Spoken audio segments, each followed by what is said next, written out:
নিম গাছের তলায় জন্ম হয়েছিল বলে শিশুটির নাম রাখা হয়েছিল নিমাই। সেখানে উপস্থিত সকলেই লক্ষ্য করেছিলেন তাঁর অবয়বের সঙ্গে শ্রীকৃষ্ণের অবয়বের এক অদ্ভুত সাদৃশ্য রয়েছে। শিশুটি যখন কাঁদত তখন কেবল উচ্চস্বরে হরিধ্বনি দিলেই তার কান্না থামত।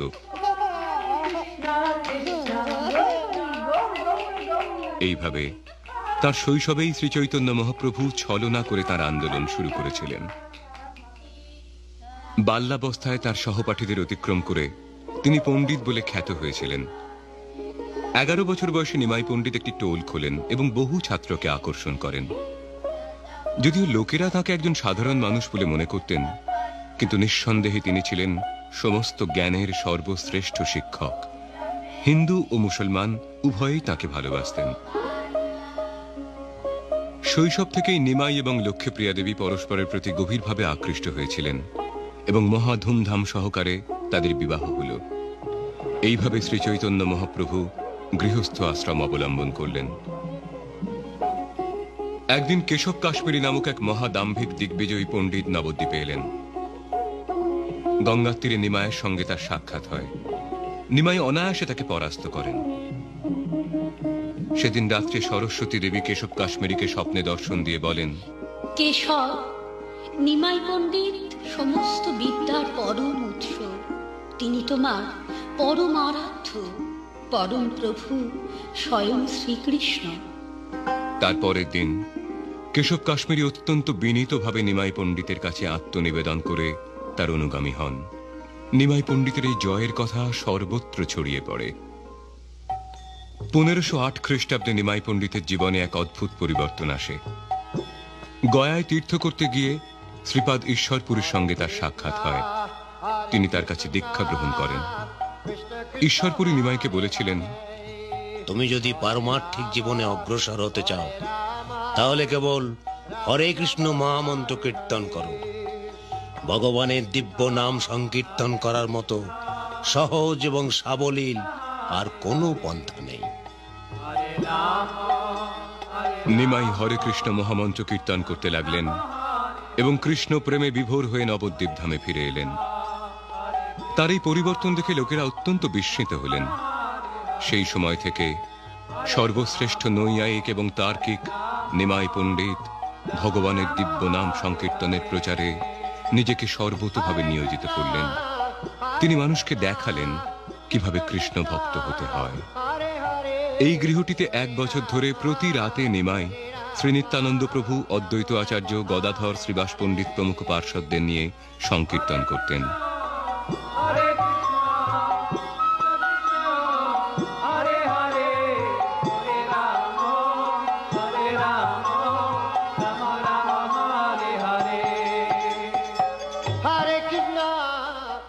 একদিন রাত্রে নিমাই তার অনুগামীদের দেখান যে তিনিই হচ্ছেন সমস্ত অবতারের অবতারী পরমেশ্বর ভগবান শ্রীকৃষ্ণ। এইভাবে সমস্ত ভক্তরা পূর্ণরূপে অবগত হলেন যে নিমাই হচ্ছেন পরমেশ্বর ভগবান শ্রীকৃষ্ণ।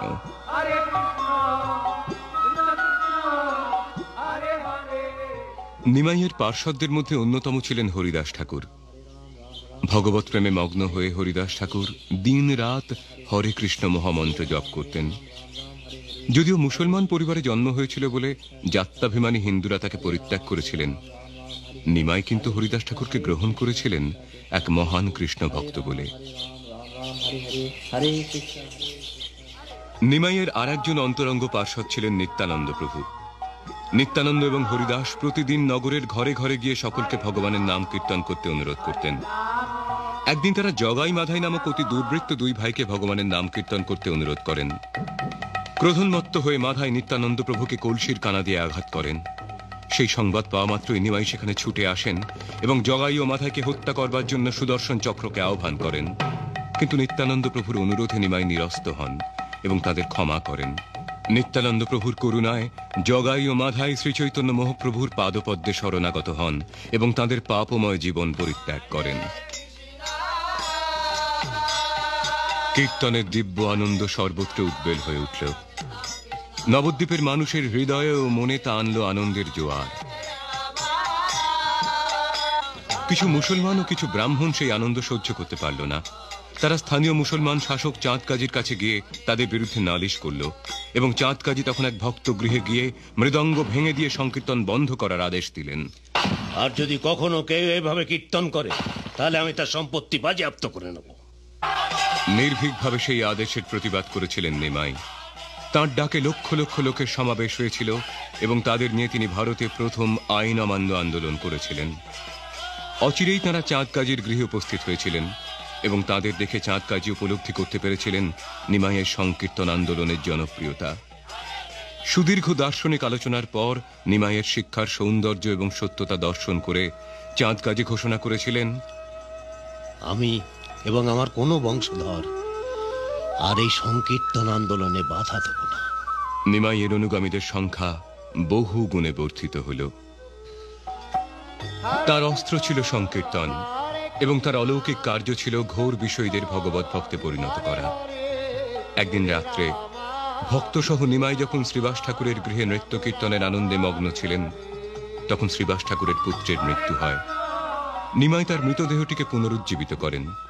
তিনি বালকটিকে জিজ্ঞাসা করেন, কেন তুমি আমাদের ছেড়ে চলে যাচ্ছ? যতদিন আমার বেঁচে থাকার কথা ছিল ততদিন আমি ছিলাম। আমি আপনার নিত্য দাস, আপনার আশ্রিত জীব। আপনার ইচ্ছা অনুসারে আমি কর্ম করি। সে কথা শুনে সেখানে উপস্থিত সকলেই দিব্য জ্ঞান লাভ করেছিলেন। তবুও অনেকে নিমাইকে একজন সাধারণ মানুষ বলে মনে করে সংকীর্তন আন্দোলনকে অবজ্ঞা করেছিলেন। ভগবত প্রেমের জালে তাদের ধরার জন্য নিমাই তার গৃহ ও পরিবারের সম্পর্ক ছিন্ন করে দিয়ে 1510 খ্রিস্টাব্দের জানুয়ারি মাসে সন্ন্যাস গ্রহণ করেছিলেন। তার জীবন সর্বতোভাবে উৎসর্গ করেছিলেন শ্রীকৃষ্ণের সেবায়।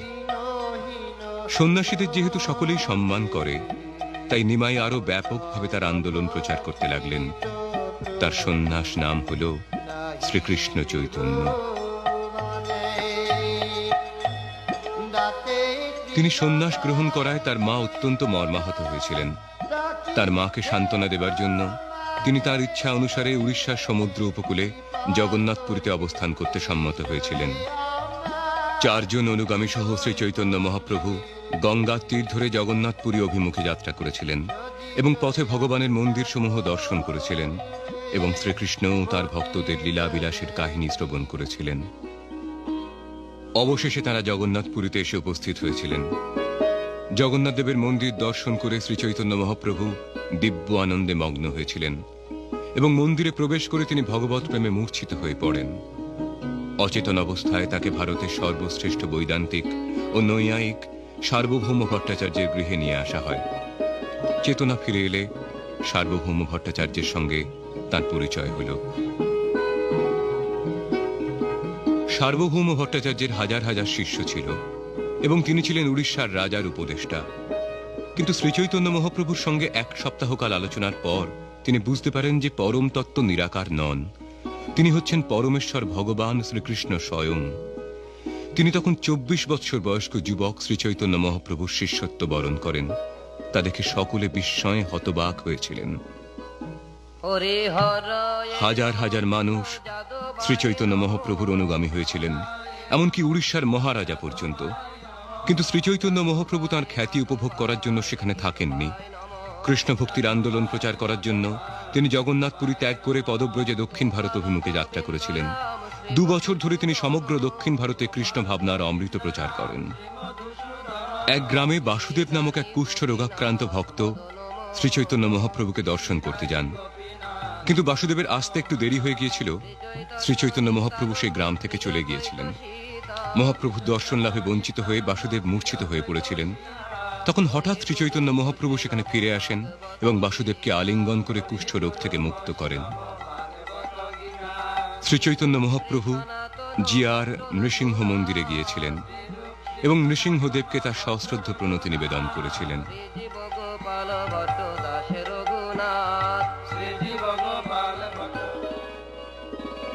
শ্রীচৈতন্য মহাপ্রভু যখন গোদাবরী নদীর তীরে ভগবানের নাম জপ করছিলেন, তখন মাদ্রাজের শাসনকর্তা মহাভাগবত রামানন্দ রায় সেখানে এসে উপস্থিত হন।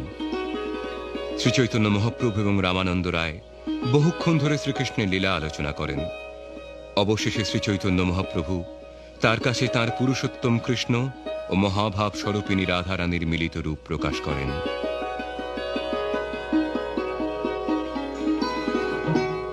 শিবকাঞ্চিতে এসে শ্রী চৈতন্য মহাপ্রভু এক অতি প্রাচীন মন্দিরে শিবের বিগ্রহ দর্শন করেন।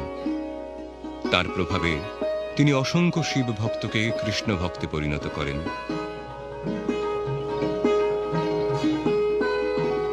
নিকটবর্তী বিষ্ণুকাঞ্চিতে গিয়ে তিনি দিব্য আনন্দে ভগবানের নাম কীর্তন করেন।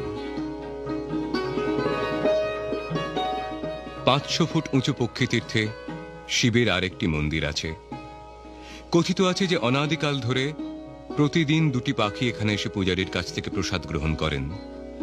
দক্ষিণ ভারত পরিক্রমাকালে শ্রী চৈতন্য মহাপ্রভু এই মন্দির দর্শন করেন। 7টি প্রাচীর বেষ্টিত শ্রীরঙ্গম মন্দির ভারতের বৃহত্তম মন্দির। সেখানে একটি সুবর্ণ নির্মিত গম্বুজের নিচে 18 ফুট দীর্ঘ শ্রীরঙ্গনাথের শায়িত বিগ্রহ রয়েছে।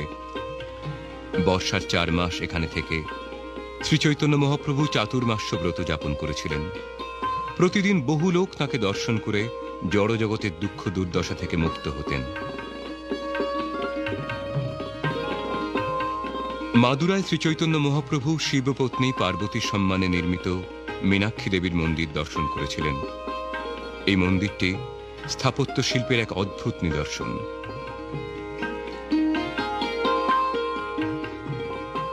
ভারতের দক্ষিণ প্রান্তে কন্যাকুমারিকায় শ্রী চৈতন্য মহাপ্রভু মলয় পর্বত দর্শন করেছিলেন। সেখান থেকে তিনি উত্তরাভিমুখে যাত্রা করেছিলেন।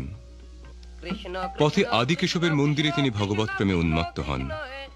এই মন্দিরে একটি ছোট বিগ্রহ প্রতিদিন পরিক্রমায় বার হন।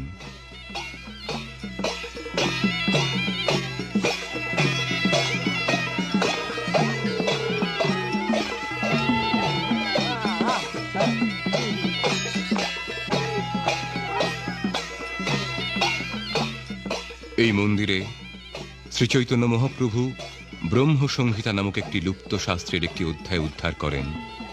সেটি হাতে লিখে এক দুর্মূল্য রত্নের মতো তিনি সঙ্গে করে নিয়ে যান।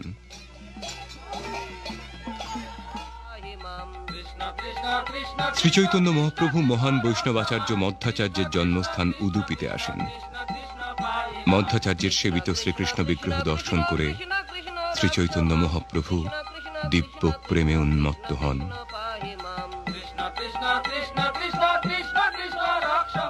শ্রী চৈতন্য মহাপ্রভু যখন নগর ও গ্রামের মধ্য দিয়ে যেতেন তখন তার দর্শনে বহু লোকের সমাগম হতো। তিনি তাদের আশীর্বাদ করে হরে কৃষ্ণ মহামন্ত্র কীর্তন করার নির্দেশ দিতেন। এই সমস্ত মানুষেরা ভগবানের শক্তিতে আবিষ্ট হয়ে তাদের গৃহে ফিরে গিয়ে অন্য সকলকে ভগবানের নাম কীর্তন করতে অনুপ্রাণিত করতেন। কৃষ্ণ স্বয়ং কৃষ্ণ ভক্ত রূপে কৃষ্ণ প্রেমের বন্যায় জগৎকে প্লাবিত করতে শুরু করেছিলেন। পৃথিবীর বুকে এক বিরাট পরিবর্তনের সূচনা হয়েছিল। 1512 খ্রিস্টাব্দে রথযাত্রার ঠিক পূর্বে শ্রী চৈতন্য মহাপ্রভু জগন্নাথপুরীতে ফিরে আসেন। বিগত 2000 বছর ধরে প্রতি বছর জগন্নাথ দেবের সেবকেরা নতুন রথ তৈরি করে তা অত্যন্ত সুন্দরভাবে সাজিয়ে রথযাত্রার অনুষ্ঠান করেন। সারা জগতের ঈশ্বর জগন্নাথ দেব মন্দির থেকে বেরিয়ে এসে তার রথে চড়ে সকলকে তাঁর কৃপা বিতরণ করেন।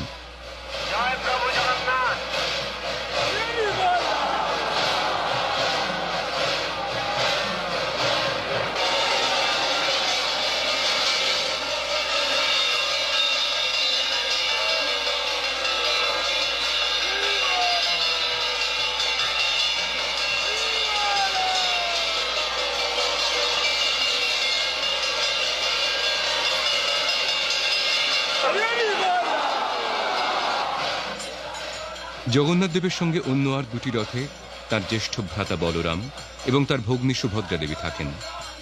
প্রতি বছর শ্রী চৈতন্য মহাপ্রভুর শত শত অনুগামী বঙ্গদেশ থেকে রথযাত্রা উপলক্ষে তার কাছে জগন্নাথপুরীতে যেতেন।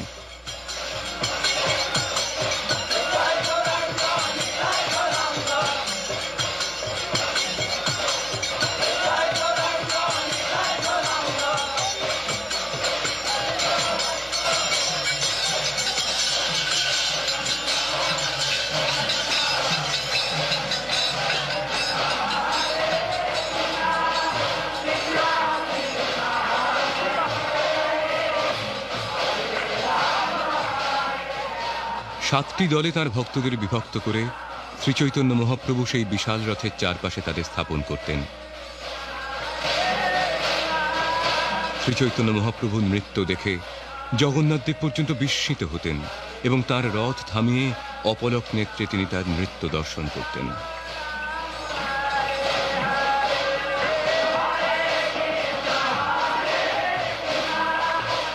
জগন্নাথদেব হচ্ছেন শ্রীকৃষ্ণ এবং তার রাজ ঐশ্বর্য ত্যাগ করে তার শৈশবের লীলাভূমি বৃন্দাবনে যাওয়ার লীলা এই রথযাত্রা।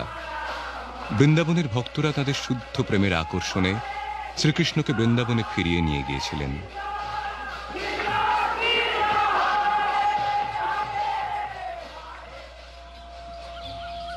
বৃন্দাবন, যেখানে সকলের হৃদয়ে শুদ্ধ কৃষ্ণ প্রেমে পূর্ণ।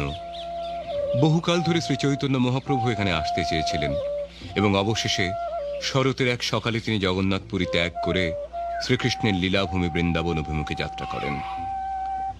পথে ঝাড়িখান্ডের গভীর বনের মধ্যে দিয়ে যাওয়ার সময় তার গভীর কৃষ্ণ প্রেমে আকৃষ্ট হয়ে বনের হিংস্র পশুরা তাদের পাশবিক প্রবৃত্তি ত্যাগ করে তার সঙ্গে ভগবানের নাম কীর্তন করেছিল। জগন্নাথপুরীতে শ্রীচৈতন্য মহাপ্রভু ভগবৎ প্রেমে আবিষ্ট ছিলেন, কিন্তু বৃন্দাবনের বনে এসে তার সেই প্রেম শত সহস্র গুণে বর্ধিত হয়েছিল। শ্রীচৈতন্য মহাপ্রভু, শ্রীকৃষ্ণ স্বয়ং এবং তিনি তার অন্যান্য বন্ধু বৃন্দাবনের পশু পক্ষী বৃক্ষলতাদের চিনতে পেরেছিলেন।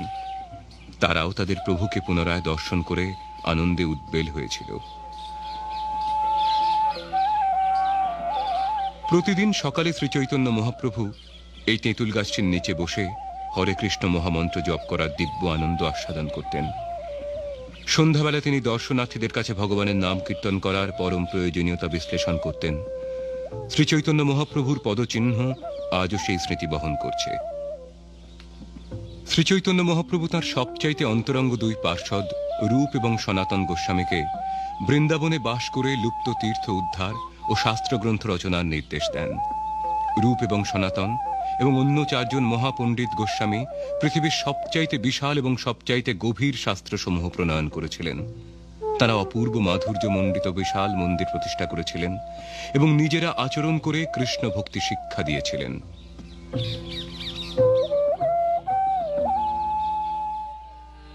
ছ বছর ধরে শ্রীচৈতন্য মহাপ্রভু ভারতবর্ষের বিভিন্ন স্থানে ভ্রমণ করেন। এখন তার বয়স 30 বছর। তার ভৌমলীলার বাকি 18টি বছর তিনি তার অন্তরঙ্গ পার্শ্বদের নিয়ে জগন্নাথপুরীতে অতিবাহিত করেছিলেন। হরিদাস ঠাকুর তখন বৃদ্ধ। তিনি নবদ্বীপ থেকে পুরীতে এসে জগন্নাথ মন্দিরের কাছেই একটি ছোট্ট কুটিরে থাকতেন। মুসলমান পরিবারে জন্ম হয়েছিল বলে হরিদাস ঠাকুর জগন্নাথ দেবের মন্দিরে যেতেন না, কিন্তু শ্রীচৈতন্য মহাপ্রভু জগন্নাথ দেব স্বয়ং প্রতিদিন হরিদাস ঠাকুরের সঙ্গে সাক্ষাৎ করতে আসতেন। একদিন মহাপ্রভু এসে দেখলেন হরিদাস ঠাকুর অসুস্থ। হরিদাস ঠাকুর বললেন, প্রভু, আমি বুঝতে পারছি অচিরেই এ জগৎ থেকে তুমি তোমার লীলা সংবরণ করবে। তার আগেই যেন আমি এই জগৎ থেকে বিদায় নিতে পারি। তার কয়েকদিন পর মহাপ্রভু যখন হরিদাস ঠাকুরের কাছে এলেন, তখন হরিদাস ঠাকুর শ্রীচৈতন্য মহাপ্রভুর মুখমণ্ডলে তার দৃষ্টি নিবদ্ধ করে শ্রীকৃষ্ণ চৈতন্য নাম কীর্তন করতে করতে এই জগৎ থেকে বিদায় নিয়ে ভগবত ধামে ফিরে গেলেন। এই মহান ভক্তের প্রতি তার ঐকান্তিক প্রেম প্রদর্শন করে শ্রীচৈতন্য মহাপ্রভু তার দেহ কোলে নিয়ে নৃত্য করেছিলেন এবং তখন হরে কৃষ্ণ মহামন্ত্র কীর্তন করেছিলেন নগরের প্রতিটি লোক।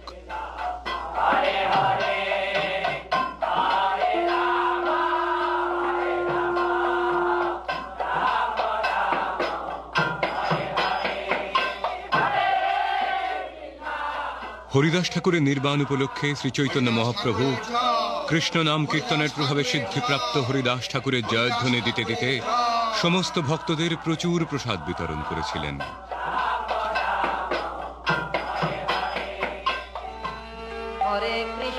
শ্রীচৈতন্য মহাপ্রভু 18 বছর জগন্নাথপুরীতে ছিলেন।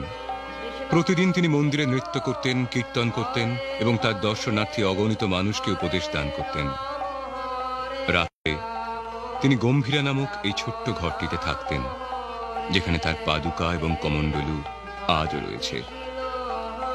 কৃষ্ণ প্রেমের মাধুর্যে আবিষ্ট হয়ে তিনি অচিন্ত দিব্য ভাব অনুভব করতেন।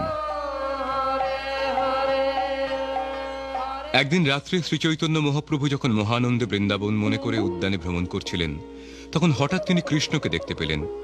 কৃষ্ণকে ধরবার জন্য তিনি তার দিকে ছুটলেন, কিন্তু শ্রীকৃষ্ণ হেসে অদৃশ্য হলেন। আরেকদিন রাত্রে ভক্তরা শ্রীচৈতন্য মহাপ্রভুকে খুঁজতে খুঁজতে দেখলেন তিনি কৃষ্ণ বিরহে মূর্ছিত হয়ে জগন্নাথ মন্দিরের কাছে পড়ে রয়েছেন।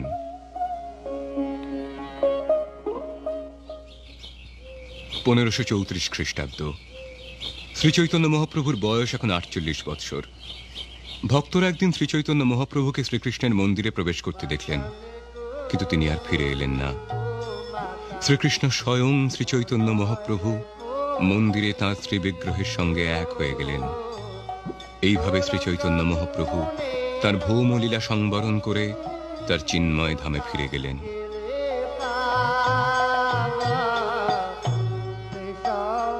শ্রীচৈতন্য মহাপ্রভু প্রদত্ত শ্রীকৃষ্ণ ভক্তির অমৃতময় সংস্কৃতি গুরু শিষ্য পরম্পরার ধারায় প্রবাহিত হয়ে আসছে।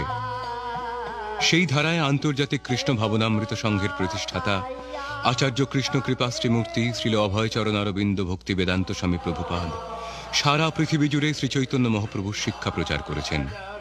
মহাপ্রভু এবং কৃষ্ণ ভাবনার অমৃত সম্বন্ধে শ্রীল প্রভুপাদ 60টিরও অধিক গ্রন্থ রচনা করেছেন। 6টি মহাদেশ জুড়ে প্রতিষ্ঠা করেছেন মন্দির, বিদ্যালয়, গ্রাম আশ্রম। অগণিত মন্দিরে প্রতিষ্ঠা করেছেন ভগবানের শ্রী বিগ্রহ।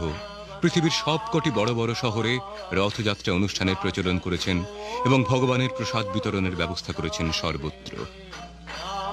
পৃথিবীতে আছে যত নগর আদি গ্রাম, সর্বত্র প্রচার হইবে মোর নাম। মহাপ্রভুর এই ভবিষ্যৎবাণী সার্থক করে শ্রীল প্রভুপাদ সারা পৃথিবী জুড়ে শ্রীচৈতন্য মহাপ্রভুর বাণী প্রচার করেছেন। 1984 সালে শ্রীল প্রভুপাদের শিষ্যরা শ্রীচৈতন্য মহাপ্রভুর দক্ষিণ ভারত ভ্রমণ পথ অনুসরণ করে এক 18 মাস ব্যাপী পদযাত্রার আয়োজন করে লক্ষ লক্ষ ভারতবাসীকে মহাপ্রভুর বাণীর কথা স্মরণ করিয়ে দেন। শ্রীচৈতন্য মহাপ্রভুর অনুগামীরা যদিও শত শত গ্রন্থ রচনা করেছেন, কিন্তু মহাপ্রভু স্বয়ং কেবল 8টি শ্লোক রেখে গেছেন।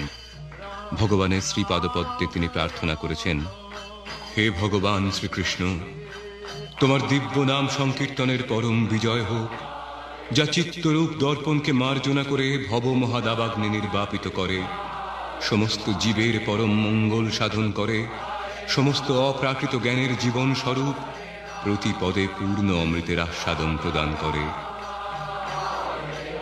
হে প্রভু, কবে তোমার নাম গ্রহণ করার ফলে আমার চোখ দিয়ে অশ্রুধারা ঝরে পড়বে? তোমার বিরহে এক নিমেষ